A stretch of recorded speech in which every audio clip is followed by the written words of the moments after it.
I believe there's a hero in all of us. You have great powers, only some of which you have as yet discovered. I'm a superhero, Mother. A real-life superhero. The world needs extraordinary. We will make you a superhero. Are you ready to become a hero? Initiating surprise in 3. This 2 is 1. The Real Brian Show.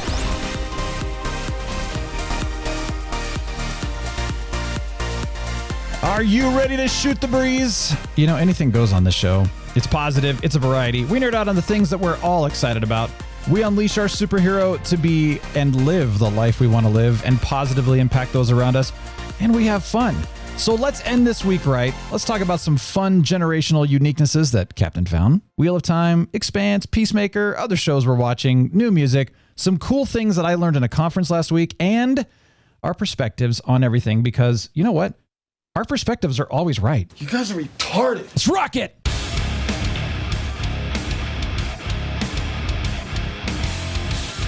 Yes, it's the Real Brian Show. Thank you for joining us. Welcome, welcome, welcome, welcome, welcome, welcome, welcome, welcome. Welcome, welcome. Idiot. That was terrible. Idiot.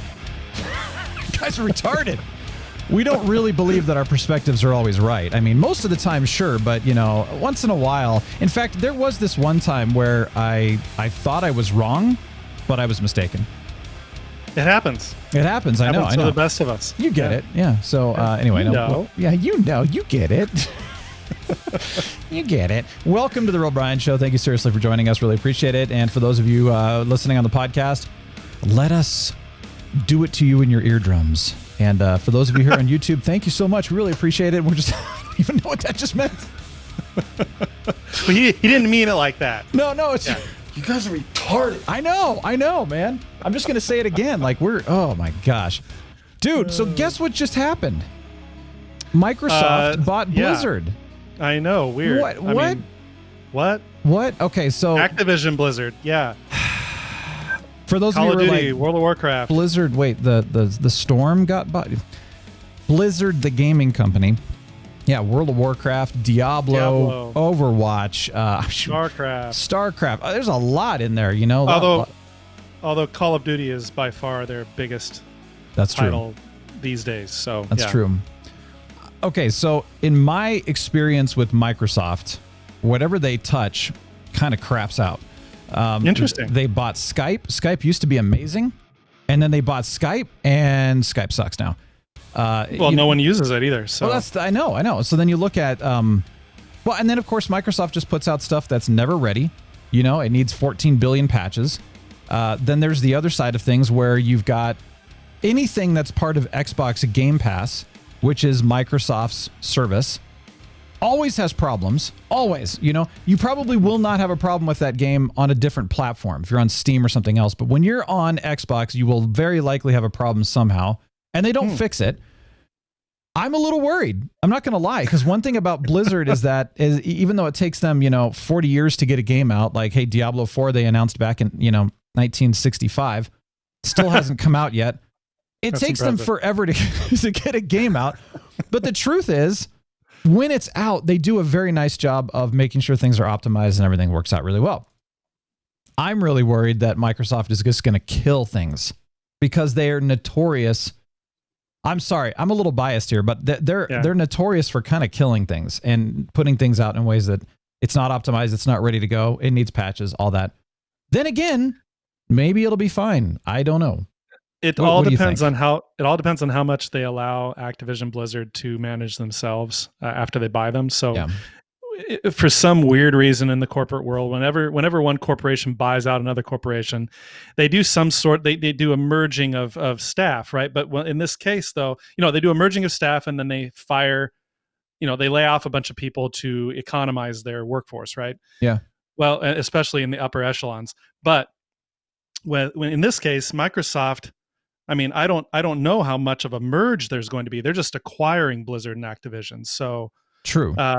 So we can hope that there's less of an impact on their personnel and their programming side and their game development side, et cetera. But that's just a hope. We can cross our fingers and hope for the best. So and the thing that happens with a lot of these things too is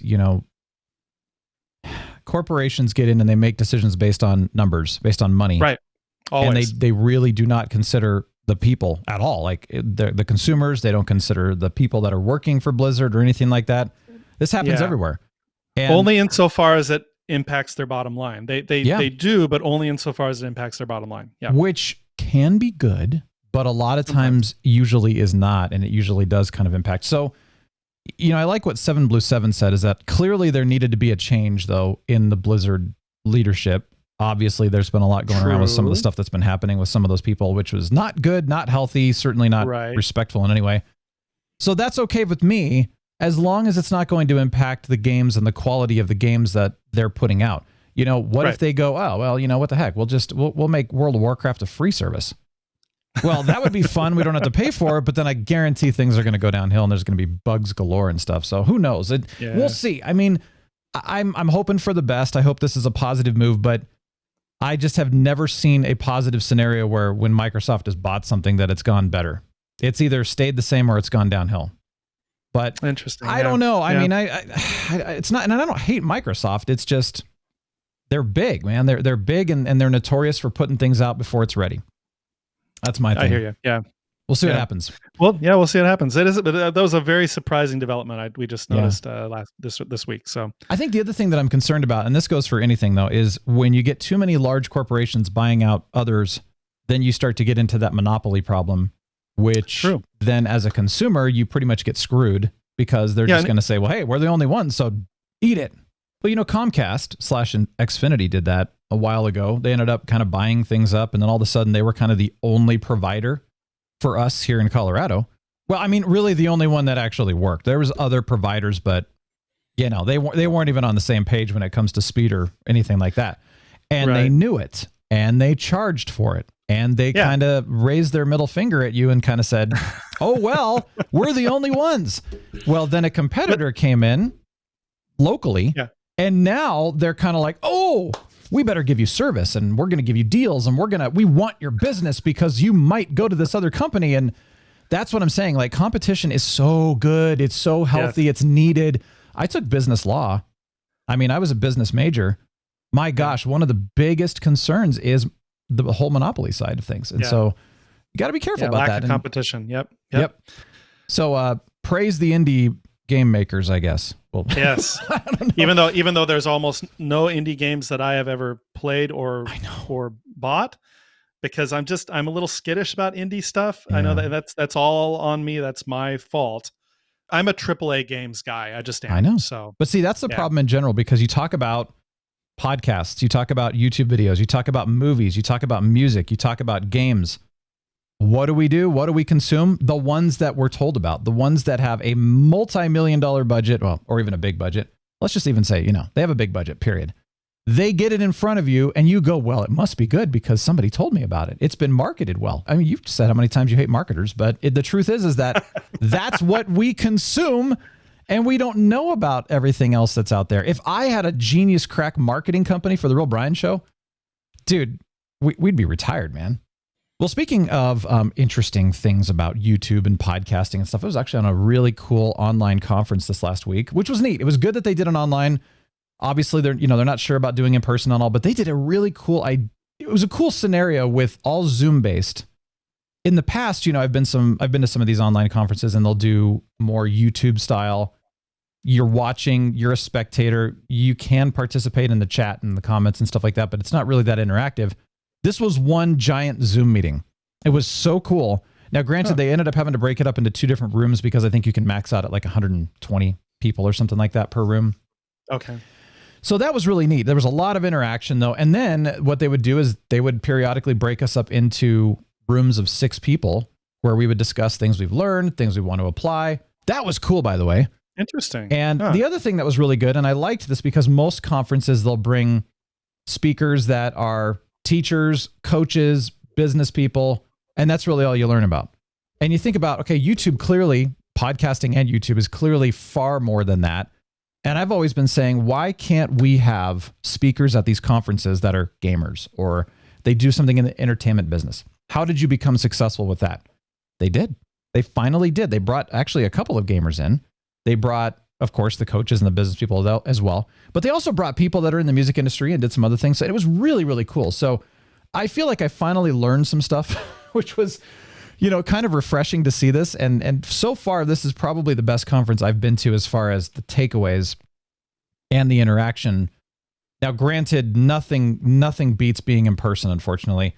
The best thing about conferences that I've loved is, yeah, great, go to the sessions, but it's out in the hallways where the magic is made. You're meeting people, you're connecting, you're sharing stories, you're masterminding together, you're going to dinner. And I mean, that's where you stay up until 4 a.m. and get up at 6, it's awesome, man. It's just a good time, but you don't have that online, which sucks. But there were some neat themes throughout the conference. I really feel like this applies to any of us. One question is like, what's your narrative? And I was kind of like, what does that mean? Like, who are you to the world around you? What is it that you bring to this world? Whether you've got a podcast or a YouTube channel, or you're just hanging out in life and, being a friend to somebody. What's your narrative? They also asked, like, how can you stand out in a positive way, of course. Some people are like, I don't want to be noticed. Okay. I mean, deep down, we all want to be noticed in some way. Maybe you're an introvert and you don't want to be noticed in a crowd. That's fine. But everybody likes to be noticed for something, somehow. So what is that? What is that thing that gets you to stand out and be, uniquely you? Because I think a lot of times, Captain, I don't know, you might be the only one that I know that has never actually dealt with this, but like most of us have a tendency to try to be someone else in order to fit in. Because if we don't fit in, we're exiles. And so, well, I was just being myself and they didn't want me.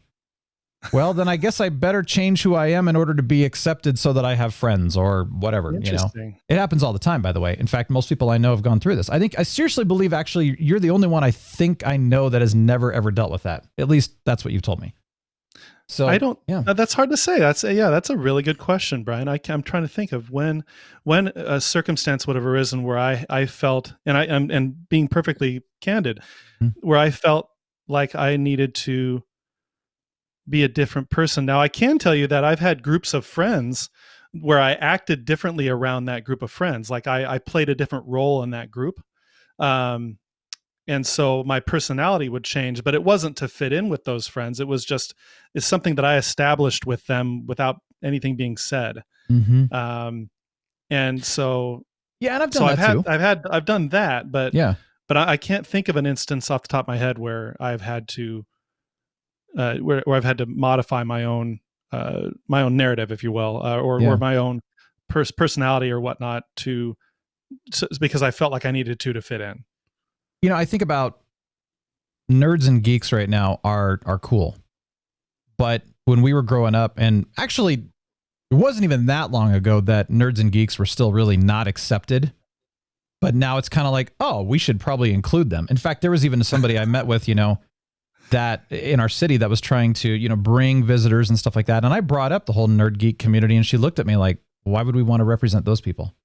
She literally said that too. And I was kind of like, wow. Because there's so many of them There's now. A lot of them. Yeah, you really don't understand that. So there is still that stigma. But I would say up until maybe 6 or 7 years ago, maybe, I didn't blatantly walk around saying, hey, look, I love nerdy and geeky things. I'm wearing a Battlestar Galactica. Well, it's actually The Office.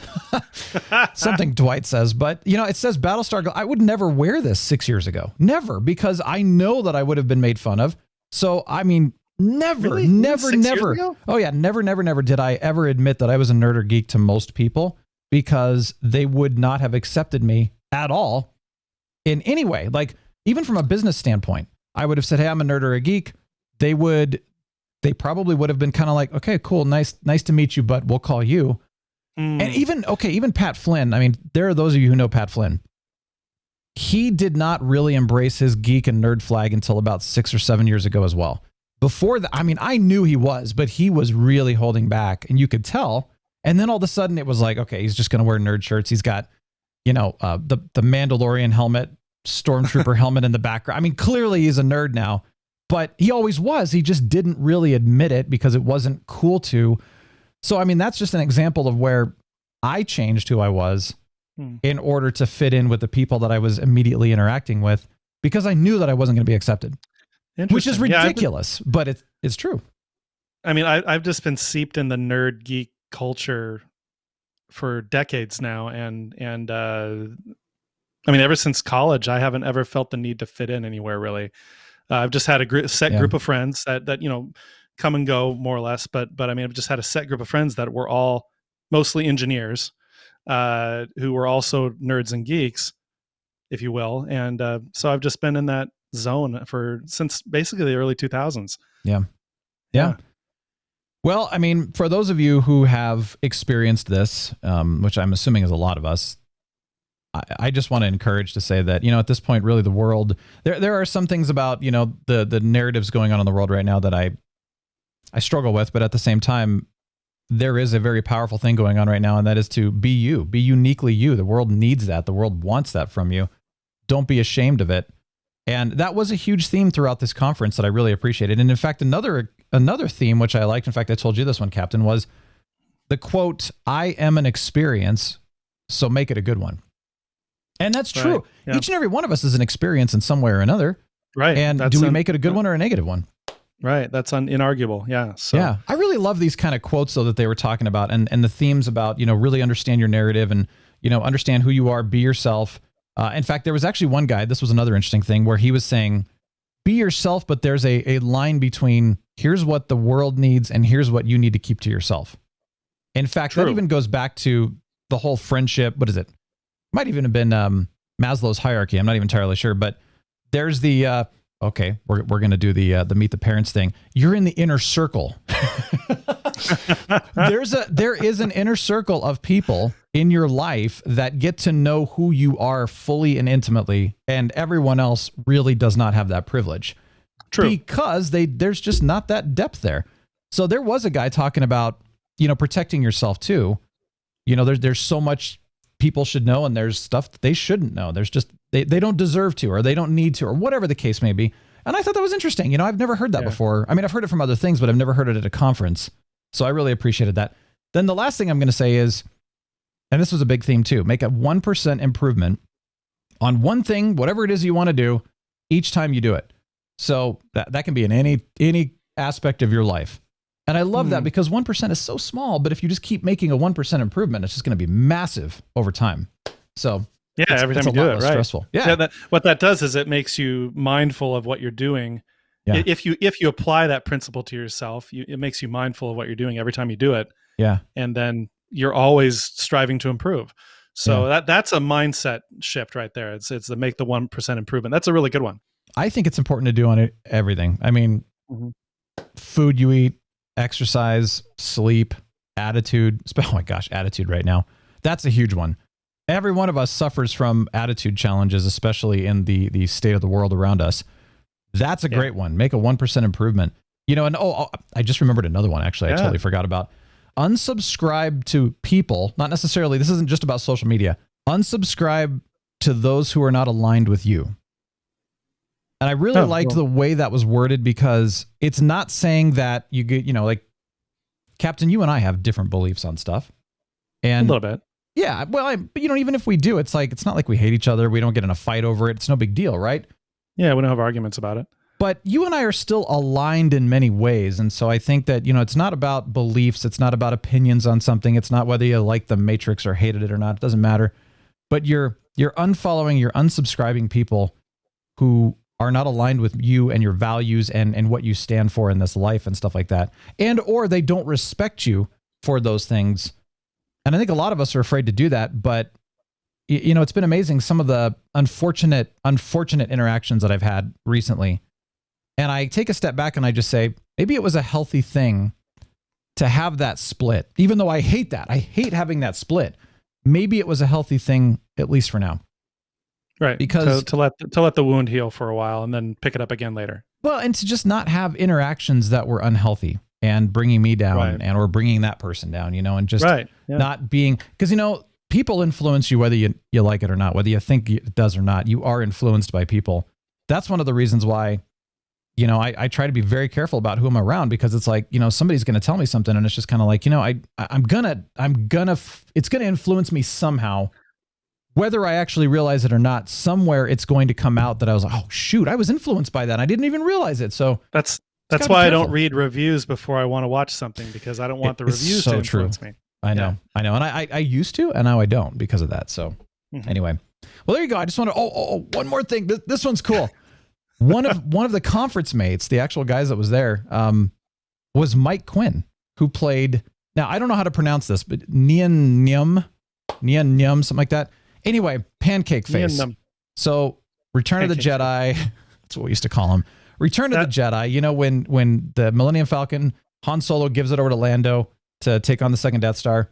Lando's co-pilot, Pancake Face. He looks like he's got layers of pancakes on his face. Yeah, I was going to say, people are going, wait a minute, I know the guy, but why do they call him Pancake Face? Oh, yeah, it's because his cheeks look like a stack of pancakes. Yeah, exactly. That's what we called him. But anyway, that guy was in our conference with us. And also, turns out, you know, he's a puppeteer. I didn't know this, but he actually was directly assisting Frank Oz with Yoda, too. So he was a big part of Yoda and some of the other, he was in the Muppets. He did a bunch of stuff, too.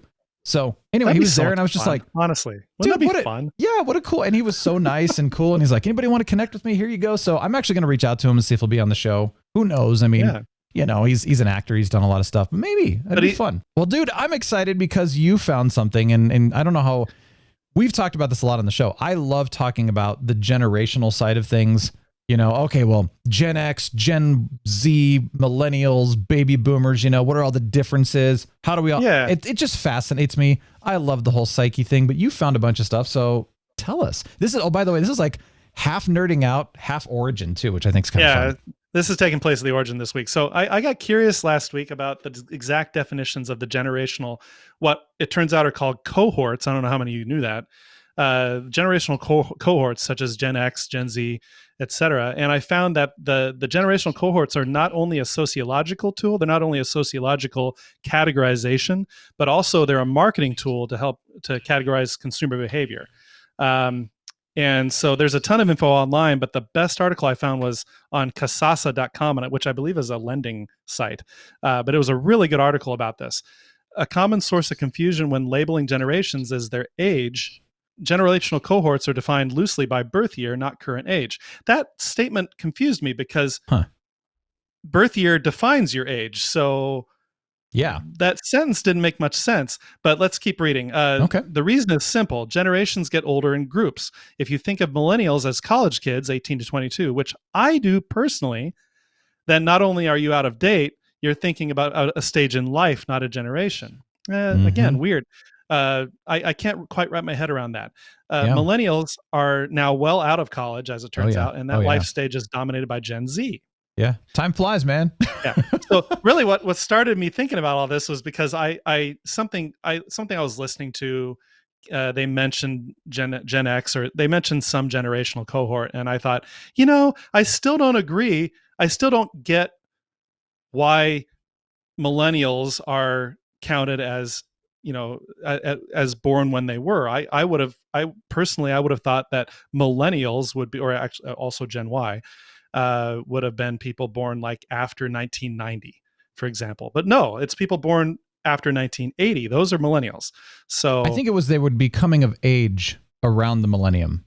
I think what started me getting curious about this finally was that I was just disagreeing. I was thinking, who decides what organization decides what these cohorts ranges are? Yeah. I found who originated, like Gen X, for example, that term, but I couldn't find what organization or group of people decides this generation is from this year to this year, this generation from this year to this year. So, but I did get a lot of definition of what the different generations are, and that's what we're going to share with you. So just in case any of you are curious or have ever wondered. Now, another example, a member of Generation X who turned 18 in 1998 would now be over 40. In that time, he or she cares about vastly different issues and is receptive to a new set of marketing messages from the marketing side. Regardless of your age, you always belong to the generation you were born into, of course. Yeah, absolutely. Unless you identify as something else, right? These days, you can identify as I'm Gen X, but I might identify as something else. I don't know. Well, just really quickly, too, one of the things they talked to, I don't know if you're going to mention this, but they do mention that if you're born at the tail end of Gen X or at the beginning of Y, there's a year period that they're called Xennials. because you relate find to that. both generations, and I'm actually one of them. So I do relate to both because I relate to X and also millennial, but older millennial. That's the other thing that which you're going to mention this, but the millennial age was a broad group. Like I think it was pretty broad as far as the year ranges and all that. And because of all the changes that we've had in our world, I know some older millennials that they act completely differently than younger millennials. I mean, like completely different. And even though they're both millennials, it's very bizarre. But go ahead. And we do get it. They actually do get into that. They actually split the Generation Y into two categories, but we'll get there. So the breakdown by age looks like this. So baby boomers, okay, boomer, were born between 1946, right after World War II, and 1964. So they're currently between 57 and 75 or 76 years old. That accounts for approximately 72 million people in the United States. Okay. Gen X, which is my cohort, was born between 1965 and 1979 or 80. And I was born in 76. So I'm near the end of Gen X, but I very, very much identify with Gen X. So they're currently between 41 and 56 years old. And that's about 65 million people in the United States right now. Okay. Generation Y, or millennials, were born between 1981 and 1994 or 96, depending on who you ask. They are currently between ages of 25 and 40. And that's about 72 million people in the United States. So that's interesting because I've heard another thing where it was 1980 or 80. In fact, again, this goes back to who decides what. I've heard it where it was 79 until like almost 2000. Yeah. See, that's so according to this source, it was 81 to 94 or 96. I think it more goes about actions and beliefs and lifestyle choices, I think, is what defines you more than anything else. But keep going. To that point, Brian, another thing that they said defines the generations is sociological events. Yeah. Like millennials were impacted by 9/11, by the rise of the internet. Generation Y, or millennials, have been split into two different factions. There's Generation Y.1 and Y.2. Y.1 is 25 to 29 years old, which is around 31 million people, and Y.2 is 29 to 39, around 42 million people. Okay. There's another article that explains why they split it up, and it basically has to do with what you just mentioned earlier, is that the early millennials were influenced by different sociological phenomenon, in our culture than later millennials were. So yeah, because I think of like let's just say a 38-year-old is going to act very differently than a 25-year-old in most scenarios too. Most 25-year-olds, they may not even be married. They probably don't have kids. 38-year-olds probably have all the above, and who knows? But it's just a very different thing. Yep. And then Gen Z, which is the newest generation. Well, not technically. It's the newest fully formed cohort, born between 97 and 2012. Those are currently between 9 and 24 years old, and about 68 million in the U.S. So notice these. Yep. The reason I'm bringing these numbers up, because besides the fact they were in this article, is that each of the generational cohorts is roughly around 70 million. Isn't that interesting? And they've always said, there's so many more in this generation, but it's actually not. Yeah, it's give or take a million here and there. So which in a country of 300 plus million is not that much. The most recent generational cohort is Generation Alpha. So they're starting over on the alphabet again. They went from it all started with Gen X, and then they went down the alphabet to Z, and then they started over again. So interesting. Generation Alpha starts with children born in 2012 and will continue at least through 2025. So we're almost through Gen Alpha. Okay. And then Beta, presumably Beta will be next. And right now it's approximately 48 million people. So again, we're not to the point where it can approach the 70 million yet. Sure. We've got another couple years. So the word millennial has become the popular way to reference both segments of Gen Y, Y.1 and Y.2. So sometimes labeled with the moniker Zillennials, I haven't heard that before. Those wedged at the tail end of millennials and the start of Gen Z are sometimes labeled with this moniker, a group made up of people born between 94 and the year 2000. Okay. Zillennials. So it's the same thing. It's like Xennials, X and Y, or X and millennial, and now it's millennial and Z. It's just, Now, why are generations named after letters? As I mentioned before, it all started with Generation X, people born between 1965 and 80. The preceding generation was the baby boomers, and post World War II, Americans enjoyed newfound prosperity, which resulted in the baby boom. The children born as a result were dubbed the baby boomers. But the generation that followed the boomers didn't have a blatant cultural identifier. In fact, that's the anecdotal origin of the term Gen X, illustrating the undetermined characteristics they would come to be known by.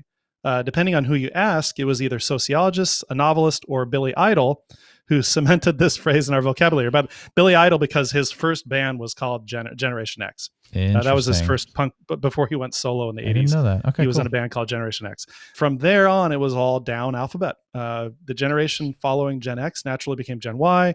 The term millennial is widely credited to Neil Howe, along with William Strauss. The pair coined the term in 1989 when the impending turn of the millennium began to feature heavily in the cultural consciousness. Okay, so that's what I was saying too, is that like they're going to be coming of age during that time, but then that goes to say that they would be impacted by that turn of the millennium. Yes. Okay. Exactly. Yep. Cool. Yep. You got it. So Generation Z, born from the late 90s through today, a flurry of potential labels has also appeared, including Gen Tech, Post Millennials, iGeneration, Gen Wi-Fi, and Zoomers. I've heard all those. Yeah, I have too. All interesting little monikers. So yeah. People love to categorize things. I tell you what. Honestly, they really do. And I think why though? It's not healthy for us as human beings. Why do people categorize things? It's instinct. We've been doing it since time immemorial. It is clearly an instinct. Why that is open to an interesting discussion, but it's definitely instinctual. It doesn't make any sense to me because I feel like when we start putting people in boxes, we really create a pretty dangerous precedent. You're right. In way too many ways. You're 100% correct. But even people who are very mindful of putting people in boxes and stereotyping and grouping people up, they do it without thinking and they have to stop themselves. Yeah. I honestly believe there is not a single person alive who does not instinctively categorize people, nouns, people, places, objects, whatever. They're always categorizing because it's comforting to our psyche to do that. It simplifies things. Yeah. And if you don't do that sort of categorizing, you're, because then you're facing the elephant in the room. That's the biggest elephant in all of our room, is that nothing is that simple. Life is all about gray area. Yeah. And we don't like that. The human animal does not like gray area. It's just instinctively, it's uncomfortable for us. So, and again, I'm talking as if I'm a psychologist. I'm not. I don't know any of this stuff really. I'm just talking out of common sense right now. That's all. And observation and experience, and I think that's important. And we know what it's like to be categorized. I mean, we talk about, okay, so like one of the biggest things I've talked about is, do you identify as a nerd or a geek? And a lot of times people will say, well, neither. Like, yeah, but you like nerdy and geeky things. Yeah, but I don't want to be classified as a nerd or a geek. So whatever. But that's it. You're right. It's like, and honestly, what's the difference between a nerd or a geek? Who cares? It just doesn't even matter anymore. It's just like, just be yourself and go from there. But you're right, because even with this conference I was talking about, one of the biggest problems that I have had is how to define the Real Brian Show. And because, and I've heard this, by the way, from listeners and viewers now, because it is not in a box, and it's like, hey, today we're going to talk about Boba Fett. That's it. Because of that, it freaks people out. They don't like it, and they get turned off by it. And I'm just like, but I mean, and I can't blame those people, because we've been programmed. We have been, as human beings, we've been programmed to think like that. And so when things are not in that box, it freaks us out, and we have to go down a different. And so it's just like, man, what are you going to do? You can't break that. It's instinctual now. There you go. Well, thanks, man. I appreciate you sharing all that stuff. So very interesting. I learned a lot. So, yeah. And it is interesting how we categorize each other. I think that's my biggest takeaway, is why we do that. But at the same time, to be fair, in fact, this was something that I found very, very interesting. And this is not it's not a criticism. I think it is a weakness, but I don't think it's a criticism. And that is, when I interact with young millennials and even Gen Zers, I've noticed that with every single one of them that I've interacted with, there's an overarching lack of commitment in anything. You see a lot of them not getting married right now, or they're getting married significantly later in life. Again, it's not a criticism, because I don't know why they don't want to commit. You know, I don't know what the root cause of it is. I think it's a weakness because when you don't commit to anything, you know, somebody suffers. But what I'm curious about is why? Like, why is there such, it's almost like a chronic flakiness? I don't know about flakiness. Like a chronic, like generation-wide flakiness almost. Well, I think it manifests itself as a flakiness, but I'm not sure that they're setting out to be flaky. I think it's more of they're scared to commit something. Maybe. Okay. So if you think about it, you look at like the golden generation, you know, which were our grandparents' age, you know, that was the golden pre-boomers. Yeah. Yeah. The greatest generation. The greatest. Yeah. They understood commitment, period. I mean, they understood it. Boomers, that's where I think the breakdown started to come when it was, you know, there was still commitment, but it was less. Now, Xers, you hear about tons of divorce scenarios and other things like that, especially in like the younger boomers and in the Gen X generation, which is what millennials saw. So then what are the millennials doing? Well, they're rebelling against, this is my like psychological opinion that has I don't know. Okay. I'm guessing here, right? Yeah, and then, you know, so you see the young millennials and the Zers, they saw something and they probably said, I don't want to deal with that. I don't want that. So we're going to do it differently. I don't think anybody's probably psychoanalyzed their actions. It's just what their generation does. As you were saying earlier, based on socio whatever that is. I'm just curious, like, what causes that and why are people like unwilling to commit? It is honestly the most bizarre thing, but I see it with everyone in that age group. I feel like it has got to have something to do with social media in some way. I just feel like it's got to be influenced by that somehow. I really do believe in commitment. There are times where I think it's okay to say, I need to step away from whatever situation I'm in right now.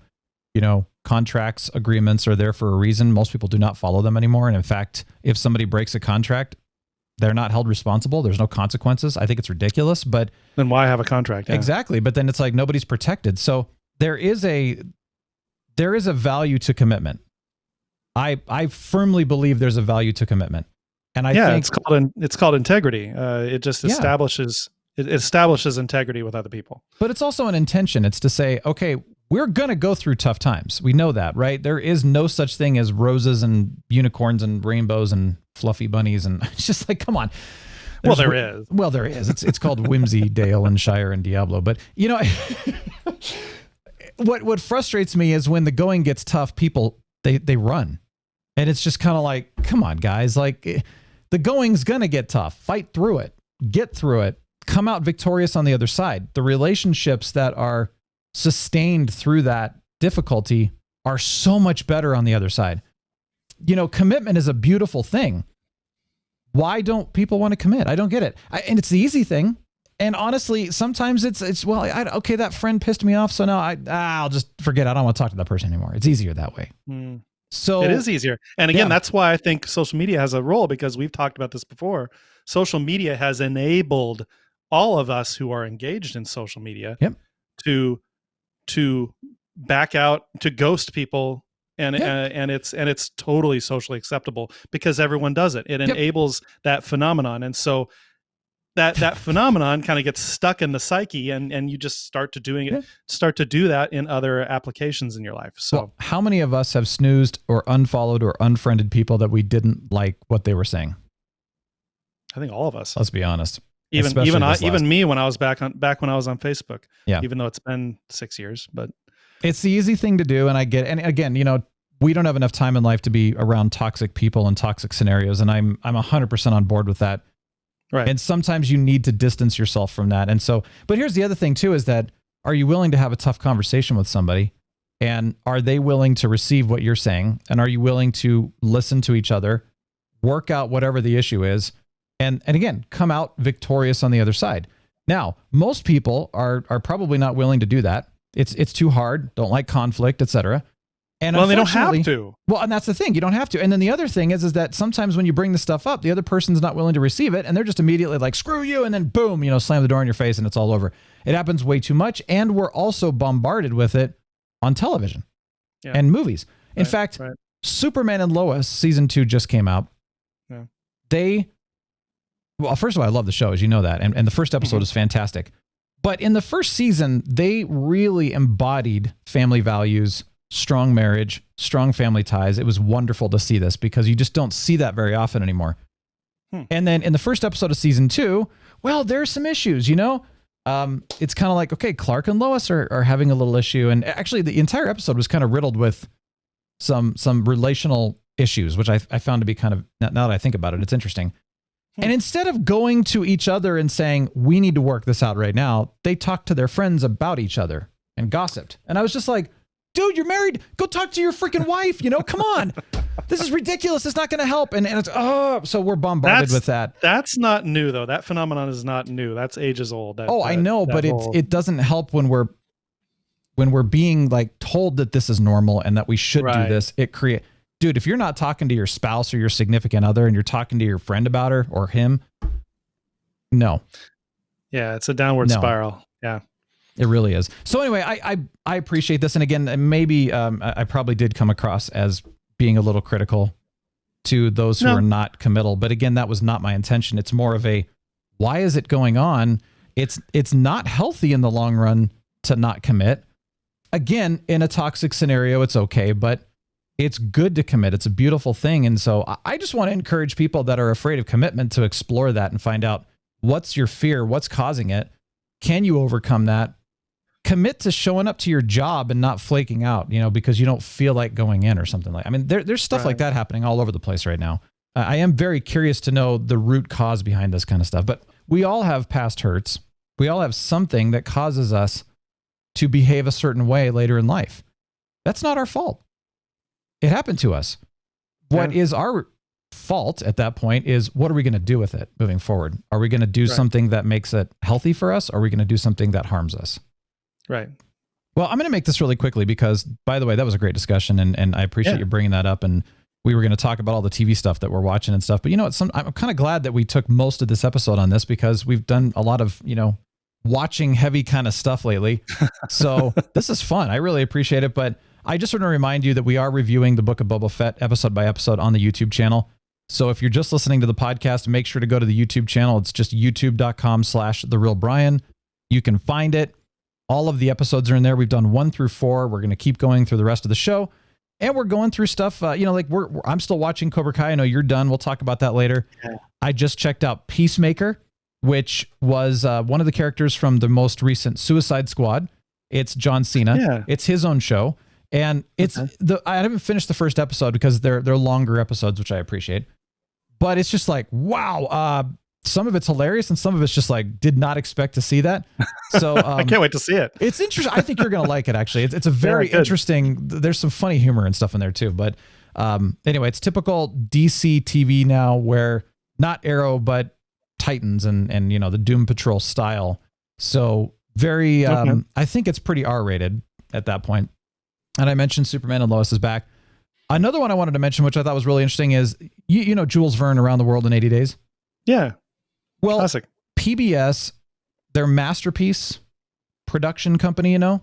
Yeah. I don't usually watch PBS. My parents found it, but they're doing a production of Around the World in 80 Days, full on. It's a full season, but David Tennant is the main character. Oh my gosh, dude. We watched the first episode and it was amazing. It was fantastic.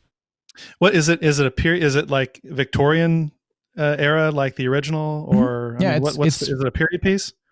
Yeah, it's more based on the actual book. Okay. So it's not a modernized version. No, it's not like, the Jackie Chan one, you know, that came out, I don't know, 15 years ago. That was really, really fun. It was but it wasn't really true to the book. It kind of based on it. Okay. This one's more supposed to be based on the book, based on what I remember anyway. Okay. But it's really, really good. So if you're a big fan of that, check it out. Remind me who David Tennant is again. I've heard the name. He was Doctor Who. He played. He's been in a lot, dude. But he was one of the Doctor Who's, and he was Barty. Oh, anyway, in Harry Potter, was it Barty Crouch Jr.? Bertie Bott. Yeah. Barty. I can't remember his name now. Oh my gosh, she put me on the spot. Anyway, the bad guy. Bad guy. It's been too long. Harry Potter's old now, so it's okay. I know. It's okay. And I think at this point, let's talk about The Expanse next week. Is that okay? Or do you want to just briefly talk about it? No, let's talk about it next week. That's fine. Okay. And you know what we're going to do?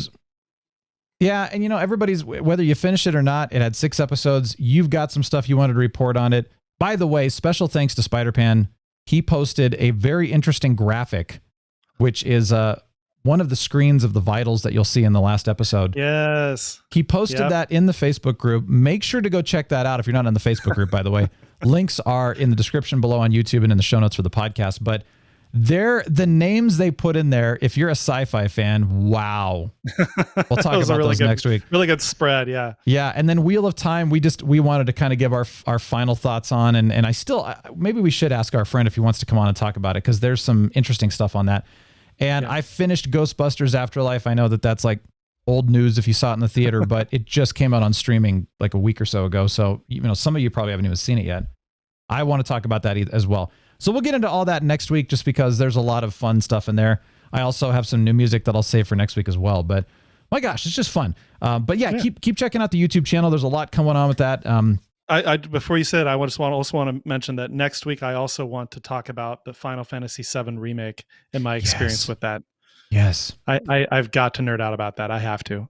Well, so that came out on PS4. It's been a couple of years now, but it just finally came out on PC just recently. Just last month in December, yeah. Yeah, so I know you played all the way through it. I have it on the PS4, and I have not played it all the way through, and you've inspired me now to say, okay, I just got to take time to do it, because... You gotta. Yeah. Let's just say that you think it might be the best game you've ever played. Is that correct? It has overtaken Alien Isolation as my favorite video game of all time. Hands down. I've never seen a better production value video game in my life than the remake of Final Fantasy VII, yeah. We're going to talk about that next week. You've convinced me to check that one out, man. It's ridiculous. GameSpot gave it a 10 out of 10. I think it needs a 12 out of 10. It's that good. Yeah. So does the Real Brian Show. We need a 12 out of 10. Dude, just go to 11 because this show goes to 11. Deep Thoughts with Captain Influence. I may be part of Generation X, but I identify as Generation Eastwood. Get off my lawn. Yeah, you know what the music means. Thank you so much for joining us. Really appreciate it. This was fun. I'm glad we got a little more into the unleashing of the superhero, a little more into the nerding out today. I think it's fun. So, yeah. No, really, though. Thank you, though. YouTube.com/TheRealBrian, RealBrianShow.com, show notes, links below, all that good stuff. Check them all out. Get off my lawn. Real Brian Show signing off. The Real Brian Show is a production of 514 Media at 514mediaempire.com.